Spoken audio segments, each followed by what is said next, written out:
almost 90% of the time, I'm communicating with people who've achieved a higher level of education, right? The college graduates. If the information that you needed in the business classes, if everything you needed was in the book, then the teacher would be too successful to teach the class.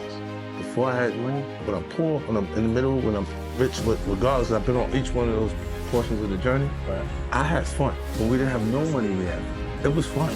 The most expensive thing we spend is time, because we can't get it back. When you work for others, you are at their mercy. They own your work. They own your creative spirit is squashed.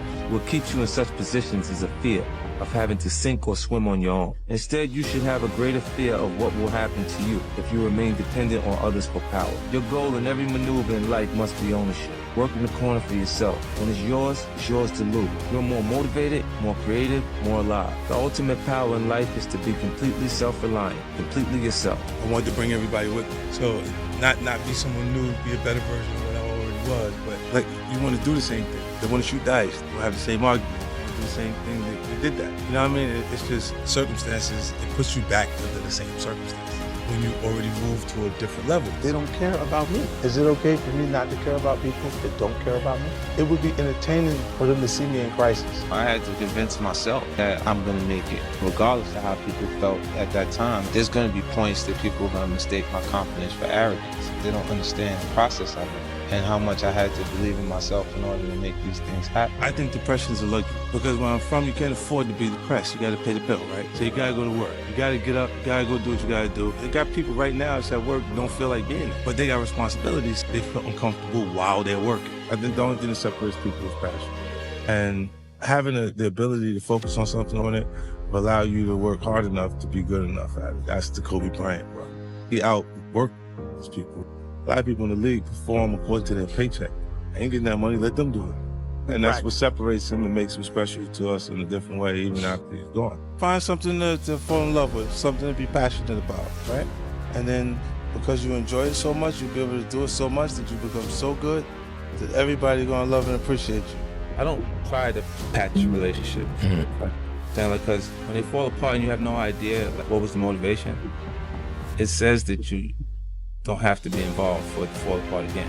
No matter what group of people, whether it's your actual blood relatives or people that you develop relationships over time that created value.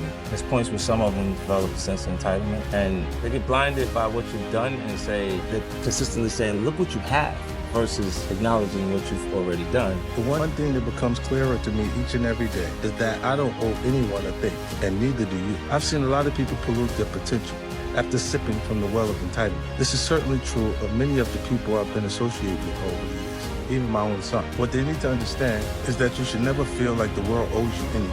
It doesn't. You must accept that it's all on you. That might seem like a very cynical way to view the world, but I would argue that it's actually liberating. You can only feel betrayal when you feel like you're owed something from someone. You can only feel resentment when you had expectations for assistance. When you accept that it's all on you, only then can you finally be free to focus 100% on being the best version of yourself. You know my grandfather told me, you don't get as far as the motherfucker you talk to for no reason. You'll be successful as the motherfucker you talk to for no reason. What I mean is, if you spend your day talking to a nigga that ain't got nothing going on, what the kind of information can he offer you? Can he help you learn something? Can he teach you something in the conversation? I try not to surround myself with people that I have to be defensive around. You know, and that is a defense mechanism. Like the anger is a more comfortable feeling to deal with than having your feelings be hurt. Or a person did something you'd be disappointed in their decision to do certain things. Like, you know, like some of these guys, they're gonna roll with anybody that'll just be in every circle, period. I'm like, I'm not really comfortable with that. Like, imagine if you say, yo, my man is over here, Sean man over here,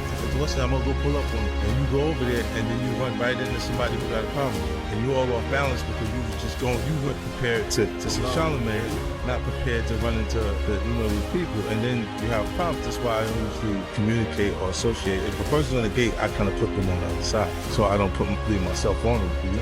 Do you want to feel like you're afraid all the time? Or do you start to become the aggressor and you start saying, you know what, you ain't got to find me because I'm looking for you. And then it changes everything. Because at that point, I'm the person looking for you. Now, you don't give me all the controls because I got the buttons. I could just push them. I don't mind losing. I just like to lose at my expense. Let it be my fault. If I'm losing based on someone else's decision to do it, I'm furious. But when losing's not an option, then you got to do everything possible to win. And I don't understand how they become complacent and feel like, oh, it's okay. You know, you get people that deal with things by not actually dealing with them. I never ran from anything because I didn't have nobody to go to. I always had that, where I'm going, home to get me, ain't nobody there. I've been in a situation where I'm forced to deal with it myself, so those are unfortunate situations that I've had to experience. I think the things you go through make you who you are. So I don't regret those things. I don't regret them because I don't think I'd be who I am today if I wasn't exposed to those situations. If I had a choice, I would definitely went in a different direction. I might have wanted to go to school for business. I feel like you can will yourself into a good space. Things that are meant to happen will. And if you believe in yourself enough, you can help yourself learn. You can inspire yourself in different ways where you can actually discipline yourself, to the point that you can become good enough.